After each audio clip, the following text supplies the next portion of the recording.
Animemizin bu sezonunda güzel kızların bir anda bizim çocuğa asılmasıyla beraber deli güçlenmesini konu alıyor. Tabi oğlum, şu endama bir bak, şu kaslara, o çenenin sivriliğine, üçgen vücuda bir bak. Kardeşimizin kız kankası bile bizim çocuğa selektör yakıyor. Güçlenmesine değinmeden önce bu sezon emin olduğum bir şeyden bahsedeceğim sizlere. O da bu sistem dedikleri şeyin arkasında bir insan olduğu gerçeği. Bakın %100 eminim. Emin olmamın sebebi de şu. Önceki sezonun eleştirisinde uyandırma gücünü kabul sırasında gücü reddettiğinde bak kanka emin misin? Bir daha düşün. Akıl var, mantık var gibi söylemlerde bulunduklarından dolayı şüphelendiğimi söylemiştim. Ama bu sezon bildiğin ben buradayım kardeşim dedi. Onda bu tavşanın bir anda bir şey söyleyemeyip baklanıp cümle tekrarlamasından anladım. Resmen erken spoiler vermemek için kanka bak sen kasın bana bak be. Kasıl sen, gerisi bizde. Rahat ol diyorlar. O değil de benim merak ettiğim mevzu, acaba arkadaki elemanlar bizim Reis'i izlediklerinde ne yapıyorlar? Böyle çekirdek kola yapıp ya da ne bileyim patlamış mısırla keyif falan mı çatıyorlar? Gerçekten merak ediyorum ya. Her neyse, sonuç olarak bizim bu kardeşimiz güçleniyor ama öyle böyle değil. Oğlum bu nasıl bir güçlenme? O seviye artışı o kadar fazla ki. Bakın S seviye adama o hareketi yanlış yapıyorsun diye artistlik yapıyor. Ve animenin sonuna geldiğimizde Japonların en güçlü 3S kahramanına tek atan karıncayla VS'de yeniyor bizim çocuk. Zaten bu dövüşten sonra öyle bir seviyeye geliyor ki şu anki S'lere osursa ölecek seviyede. Siz düşünün nasıl bir güç artışının olduğunu. Burada şunu söylemem lazım. Anime gerçekten o güç fantazisini, o güçlenme sonrası millete haddini bildirerek bizlere yaşattığı tatmin duygusu efsane. Tek kelimeyle harika. Biliyorum bazılarınız bu animenin çok overrated olduğunu düşünüyor. Ama ben buna kesinlikle katılmıyorum. Şurası doğru. Mangasını okuyanlar animeden çok şey bekledikleri için deli gibi editler yapıp, paylaşımlar yapıp animeyi hype'liyorlar. Ama ben animenin bu hype'ın üstesinden geldiğini düşünüyorum. Çünkü bize vaat ettiği o level atlayıp güçlenip milleti ezme mevzusu çok iyi işleniyor zaten. Hikayesine geldiğimizde bence güç fantazili bir anime için yeterli sayıda drama ve olay var. İşte tam burada hedeflediği şeyi aslında çok iyi yaptığı için, o duyguyu da bizlere mükemmel yaşattığı için anime gerçekten de çok iyi. Burada hemfikiriz. Ama bu eksiklikleri olmadığı anlamına gelmez. Birinci eksikliği, her bölüm sonu geldiğinde içinizde bir boşluk, bir eksiklik, bir yetmeme duygusu oluşuyor. Bak, istisnasız her bölüm bittiğinde siz bu duyguyla savaşıyorsunuz. Bunun nedeni de olayların çok ama çok hızlı işlenmesi ve çok hızlı gelişmesi. Olaylar, dramalar o kadar hızlı işleniyor ki, bakın atlanılıyor demiyorum, işleniliyor diyorum. Her şey çok hızlı ve bölüm bittiğinde doyumsuz oluyorsunuz.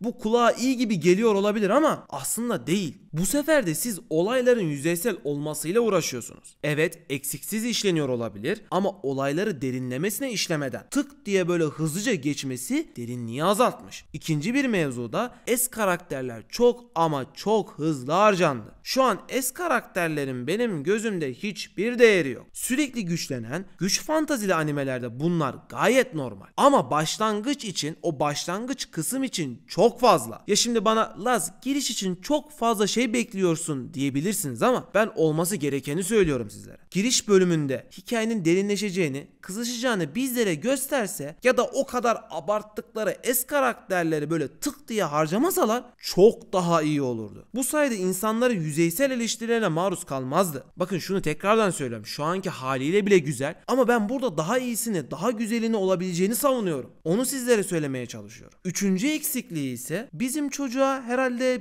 bizden habersiz bir update geldi de bizim haberimiz yok. Bu çocuk duygularını kaybetmemiş miydi ya? Annesini geri getirdiği sırada niye ağladı? Tamam, sahne duygusal oldu. Güzel, doğrudur. Ama çocuğun bunu yapmaması gerekiyordu. Ya da mesela şu 2 dakika mühendislik fakültesinde dursa dayanamayacak ablama gelelim. Ablamız yaralanmamış olsaydı bizim çocuğun ben oraya gideceğini, oraya teşrif edeceğini sanmıyorum. Az önce de dediğim gibi bir duygu update'i geldi de kalbini kaptırdı da bizim mi haberimiz yok? Bak, teoride birlikte olacaklarsa, ki olacaklar gibi duruyor bunlar, ben duygudan çok mantıkçıl hareket ederek onunla takılmasını, onunla birlikte olmasını isterim. Eğer tam tersi ise bu karaktere tamamıyla zıt bir hareket olmuş olur. Geliyorum animemizin 4. eksikliğine. Şimdi ilk üçü animenin daha iyi olması için varlar. Hani zaten iyiler, biraz daha iyi olabilir tartışmasını yaptık. Ama dördüncü mevzu ise bu gerçekten çok sıkıntılı. O da Şeytan Kral'la olan dövüşü. Ulan bir son dövüşe bakıyorum, bir de bu dövüşe bakıyorum. Aralarında dağlar kadar fark var ya. Sanki farklı stüdyolar yapmış gibi ya da ne bileyim farklı bir şeyler deneyip sıçıp batırmışlar gibi. Çünkü bu dövüşte hissiyat yok,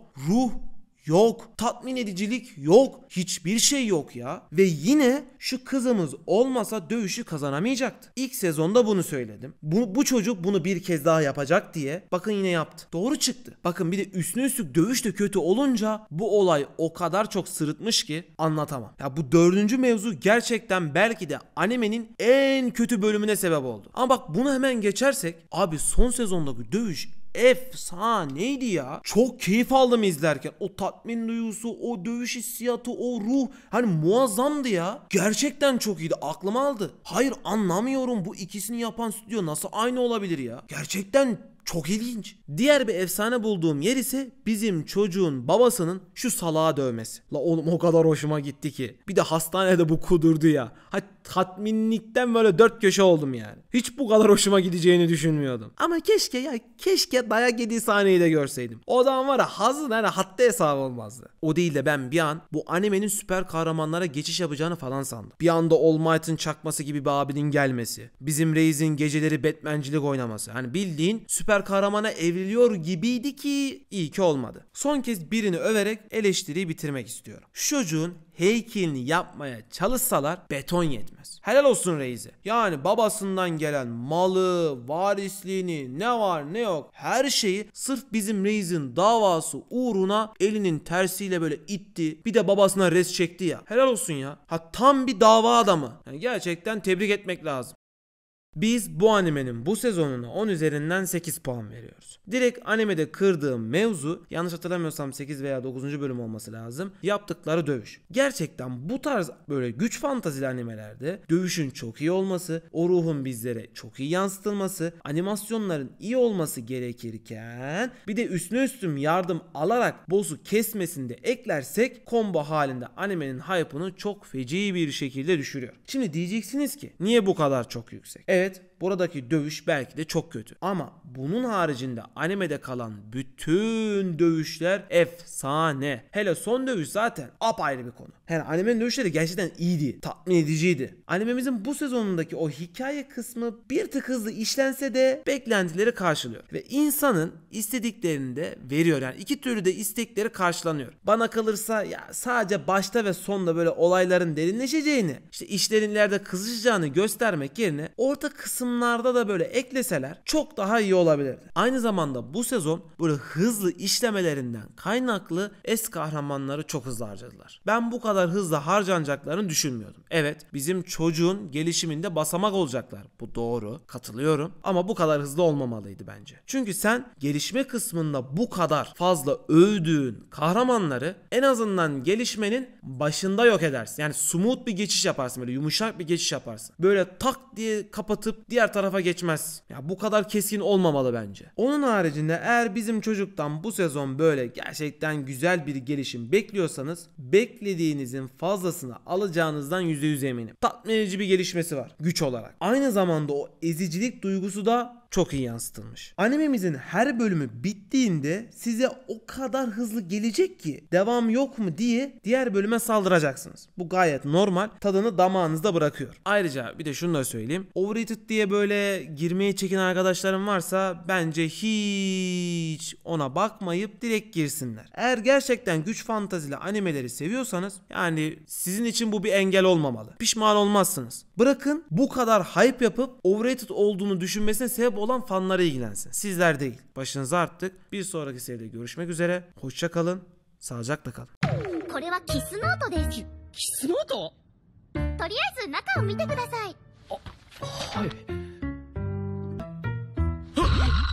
このパクリ方からいくとまさか。そう、お察しの通り。